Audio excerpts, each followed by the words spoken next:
Hello friends, welcome to my channel Aruna Chinnu creations. ಎಲ್ಲರೂ ಹೇಗಿದ್ದೀರಾ? ಎಲ್ಲರೂ ಚೆನ್ನಾಗಿದ್ದೀರಾ ಅನ್ಕೊತೀನಿ. ಇವತ್ತು ನಾನು ಮಶ್ರೂಮ್ ಕರಿ ಮಾಡ್ತಾಯಿದ್ದೀನಿ. ಹೇಗೆ ಮಾಡೋದು ಅಂತ ನೋಡೋಣ. ಯಾವುದೇ ಮಸಾಲ ರುಬ್ಬದೆ ಹೇಗೆ ಈಸಿಯಾಗಿ ತುಂಬ ಅಚ್ಚುಕಟ್ಟಾಗಿ ತುಂಬ ಹೆಲ್ದಿಯಾಗಿ ಮಾಡೋದು ಹೇಗೆ ಅಂತ ನೋಡೋಣ. ತುಂಬ ರುಚಿಯಾಗಿರುತ್ತೆ. ಫಸ್ಟ್ ನಾನಿಲ್ಲಿ ಟೊಮ್ಯಾಟೊ, ಮೆಣಸಿನ್ಕಾಯಿ, ಈರುಳ್ಳಿ ಮತ್ತು ಜೀರಿಗೆ, ಸೋಂಪು ಕಾಳು, ಚಕ್ಕೆ ಲವಂಗ ಎಲ್ಲ ಹಾಕಿದೆ ಎಣ್ಣೆಗೆ. ಸೊ ಎಲ್ಲ ಫ್ರೈ ಮಾಡ್ಕೊತಾ ಇದ್ದೀನಿ ನೀಟಾಗಿ. ಎಲ್ಲ ನೀಟಾಗಿ ಫ್ರೈ ಮಾಡ್ಕೊಳ್ಳಿ. ಈರುಳ್ಳಿ ಎಲ್ಲ ಬೆಂದ ಮೇಲೆ ಟೊಮೆಟೊ ಹಾಕೊಳ್ಳಿ. ಸೊ ಟೊಮೆಟೊ ಎಲ್ಲ ನೀಟಾಗಿ ಬೇಯಬೇಕು. ಟೊಮೆಟೊ ಎಲ್ಲ ನೀಟಾಗಿ ಬೆಂದು ಸ್ಮ್ಯಾಶ್ ಆಗೋ ರೀತಿ ನೀಟಾಗಿ ಬೇಯಿಸ್ಕೊಳ್ಳೋಣ. ನೋಡ್ತಾ ಇರ್ಬೋದು ನಾನು ಯಾವ ರೀತಿ ಫ್ರೈ ಮಾಡ್ಕೊತಾ ಇದ್ದೀನಿ ಅಂತ. ನೀವು ಫ್ರೈ ಮಾಡ್ಕೊಳ್ಳಿ. ನಿಮಗೆ ಈ ವಿಡಿಯೋ ಇಷ್ಟ ಆಗಿದ್ದರೆ ಲೈಕ್ ಮಾಡೋದನ್ನು ಮರಿಬೇಡಿ. ಲೈಕ್ ಮಾಡಿ ನಮ್ಮ ಚಾನಲ್ನ ಸಬ್ಸ್ಕ್ರೈಬ್ ಮಾಡ್ಕೊಳ್ಳಿ. ನಾನಿವಾಗ ಒಂದೆರಡು ಕರ್ಬೇವಿನ ಸೊಪ್ಪು ಹಾಕ್ತಾಯಿದ್ದೀನಿ. ಕರ್ಬೇವಿನ ಸೊಪ್ಪು ಹಾಕ್ಕೊಂಡು ಫ್ರೈ ಮಾಡ್ಕೊಳ್ಳಿ. ನೀವು ಫಸ್ಟ್ ಟೈಮ್ ನಮ್ಮ ಚಾನಲ್ನ ವಿಸಿಟ್ ಮಾಡಿದರೆ ನಮ್ಮ ಚಾನಲ್ ಸಬ್ಸ್ಕ್ರೈಬ್ ಮಾಡ್ಕೊಳ್ಳೋದನ್ನು ಮರಿಬೇಡಿ. ಸಬ್ಸ್ಕ್ರೈಬ್ ಮಾಡ್ಕೊಳ್ಳಿ ನಮ್ಮ ಚಾನಲ್ನ. ಸೊ ನಾನಿವಾಗ ಒಂದು ಸ್ಪೂನ್ ಶುಂಠಿ ಬೆಳ್ಳುಳ್ಳಿ ಪೇಸ್ಟ್ ಹಾಕ್ಕೊತಾ ಇದ್ದೀನಿ. ಶುಂಠಿ ಬೆಳ್ಳುಳ್ಳಿ ಪೇಸ್ಟ್ ಹಾಕ್ಕೊಂಡು ನೀಟಾಗಿ ಫ್ರೈ ಮಾಡ್ಕೊಳ್ಳಿ. ಅದರದ್ದು ಶುಂಠಿ ಬೆಳ್ಳುಳ್ಳಿ ಪೇಸ್ಟ್ದು ರಾ ಸ್ಮೆಲ್ ಏನಿರ್ತದೆ ಅದೆಲ್ಲ ಹೋಗಬೇಕು. ಆ ರೀತಿ ನೀಟಾಗಿ ಫ್ರೈ ಮಾಡ್ಕೊಳ್ಳೋಣ. ನೋಡ್ತಾ ಇರ್ಬೋದು ನಾನು ಇವಾಗ ನೀಟಾಗಿ ಫ್ರೈ ಮಾಡ್ಕೊತಾ ಇದ್ದೀನಿ ಎಲ್ಲನೂ. ಸೊ ಈ ವಿಡಿಯೋನ ಪೂರ್ತಿಯಾಗಿ ನೋಡಿ.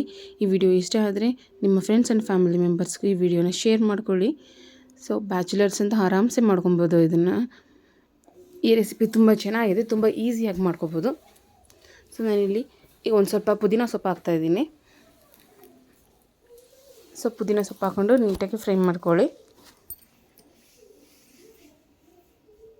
ಇವಾಗ ಪುದೀನ ಸೊಪ್ಪು ಹಾಕಿ ನೀಟಾಗಿ ಫ್ರೈ ಮಾಡಿದ್ದೀನಿ. ಈಗ ಇದಕ್ಕೆ ಮಸಾಲ ಪೌಡ್ರ್ಗಳು ಆ್ಯಡ್ ಮಾಡ್ಕೊಂಡು ಈಗ ಇಲ್ಲಿ ಒಂದು ಚಿಟಿಕೆ ಅರಿಶಿನ ಪುಡಿ ಹಾಕ್ಕೊಂಡಿದ್ದೀನಿ. ಅರಿಶಿನ ಪುಡಿ ಮತ್ತು 2 ಸ್ಪೂನಷ್ಟು ಧನಿಯಾ ಪುಡಿ ಹಾಕ್ಕೊತಾ ಇದ್ದೀನಿ. 2 ಸ್ಪೂನ್ ಧನಿಯಾ ಪುಡಿ ಮತ್ತು ಅಚ್ಚ ಖಾರದ ಪುಡಿ ಹಾಕೊಳ್ಳೋಣ. ಇಲ್ಲಿ ಅಚ್ಚ ಖಾರದ ಪುಡಿ ಹಾಕ್ಕೊತಾ ಇದ್ದೀನಿ. 1.5 ಸ್ಪೂನಷ್ಟು ಅಚ್ಚ ಖಾರದ ಪುಡಿ ಹಾಕ್ಕೊತಾ ಇದ್ದೀನಿ. ನೀವು ಖಾರ ಜಾಸ್ತಿ ತಿಂತೀರಾ ಅಂತಂದರೆ 2 ಸ್ಪೂನು ಹಾಕೊಬೋದು.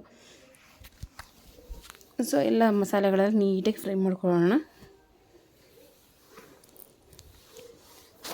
ಎಲ್ಲ ಮಸಾಲೆ ಪೌಡ್ರ್ಗಳು ಹಾಕಿ ನೀಟಾಗಿ ಫ್ರೈ ಮಾಡ್ಕೊಳ್ಳೋಣ. ಎಲ್ಲ ನೀಟಾಗಿ ಮಸಾಲೆ ಪದಾರ್ಥ ಎಲ್ಲ ಬ್ಲೆಂಡ್ ಆಗಬೇಕು ನೀಟಾಗಿ.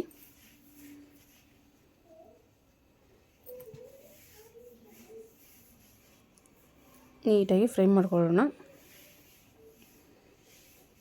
ಈಗ ಇದಕ್ಕೆ ನಾನು ತೊಳೆದು ಕಟ್ ಮಾಡಿ ಇಟ್ಕೊಂಡಿರುವಂಥ ಮಶ್ರೂಮ್ ಹಾಕ್ತಾಯಿದ್ದೀನಿ. ನೋಡ್ತಾ ಇರ್ಬೋದು ನೀಟಾಗಿ ನಾನು ತೊಳೆದು ಕಟ್ ಮಾಡಿ ಇಟ್ಕೊಂಡಿದ್ದೀನಿ ಮಶ್ರೂಮ್ನ. ಸೊ ಮಶ್ರೂಮ್ಸ್ನ ಆ್ಯಡ್ ಮಾಡಿ ಬಾಣಲಿಗೆ ಹಾಕ್ಕೊತಾ ಇದ್ದೀನಿ ಮಶ್ರೂಮ್ನ. ಈಗ ನೀಟಾಗಿ ಒಳ್ಳೆ ಮಿಕ್ಸ್ ಕೊಡೋಣ. ಅದಕ್ಕೆ ಮಸಾಲೆ ಎಲ್ಲ ನೀಟಾಗಿ ಇದಾಗಬೇಕು. ಮಶ್ರೂಮ್ಗೆ ನೀಟಾಗಿ ಕೋಟ್ ಆಗಬೇಕು ಮಶ್ರೂಮ್ಗೆ ಮಸಾಲೆ ಎಲ್ಲ. ಈಗ ನೋಡ್ತಾ ಇರ್ಬೋದು ನಾನು ಎಷ್ಟು ನೀಟಾಗಿ ಮಶ್ರೂಮ್ಗೆ ಮಸಾಲೆ ಎಲ್ಲ ಕೋಟ್ ಆಗೋ ಥರ ನೀಟಾಗಿ ಮಿಕ್ಸ್ ಮಾಡಿದ್ದೀನಿ.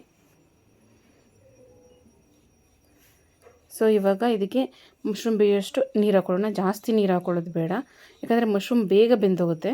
ತುಂಬ ಟೈಮ್ ಹಿಡ್ಕೊಳ್ಳೋಲ್ಲ ಮಶ್ರೂಮ್ ಬೇಯೋದಕ್ಕೆ. ಸೊ ಮಶ್ರೂಮ್ ಬೇಯೋಷ್ಟು ಮಶ್ರೂಮ್ಗೆ ಎಷ್ಟು ಬೇಕಷ್ಟು ನೀರು ಹಾಕೊಳ್ಳೋಣ ನೋಡಿ. ಯಾಕಂದರೆ ಬೇಯ್ತಾ ಮಶ್ರೂಮ್ ಕೂಡ ನೀರು ಬಿಟ್ಕೊಳ್ಳುತ್ತೆ.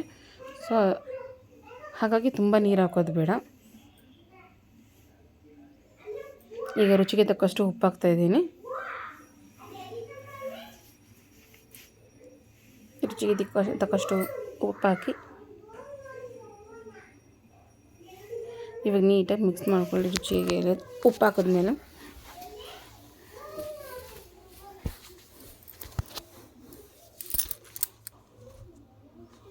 ನೀವು ನಮ್ಮ ಚಾನಲ್ಗೆ ಹೊಸಬರಾಗಿದ್ದರೆ ಚಾನಲ್ನ ಸಬ್ಸ್ಕ್ರೈಬ್ ಮಾಡ್ಕೊಳ್ಳೋದನ್ನು ಮರಿಬೇಡಿ. ಸಬ್ಸ್ಕ್ರೈಬ್ ಮಾಡ್ಕೊಳ್ಳಿ. ಹಾಗೆ ಈ ವಿಡಿಯೋಗೊಂದು ಲೈಕ್ ಮಾಡಿ. ಈಗ ನೋಡ್ತಾ ಇರ್ಬೋದು ನಾನು ಉಪ್ಪಾಕಿ ಬೇಯೋಕ್ಕಿಟ್ಟಿದೆ, ಮುಚ್ಚಳ ಮುಚ್ಚಿ ಬೇಯೋಕ್ಕಿಟ್ಟಿದೆ. ಸೊ ಈಗ ಯಾವ ರೀತಿ ತಿಕ್ನೆಸ್ ಬಂದಿದೆ ನೋಡಿ, ಕ್ರೀಮಿ ಟೆಕ್ಸ್ಚರ್ ಇದೆ. ಮಶ್ರೂಮ್ ಎಲ್ಲ ನೀಟಾಗಿ ಬೆಂದು ಈ ರೀತಿ ಕ್ರೀಮಿ ಟೆಕ್ಸ್ಚರ್ ಬರಬೇಕು. ಆವಾಗ ಅದು ನೀಟಾಗಿ ಆಗಿದೆ ಅಂತ ಅರ್ಥ.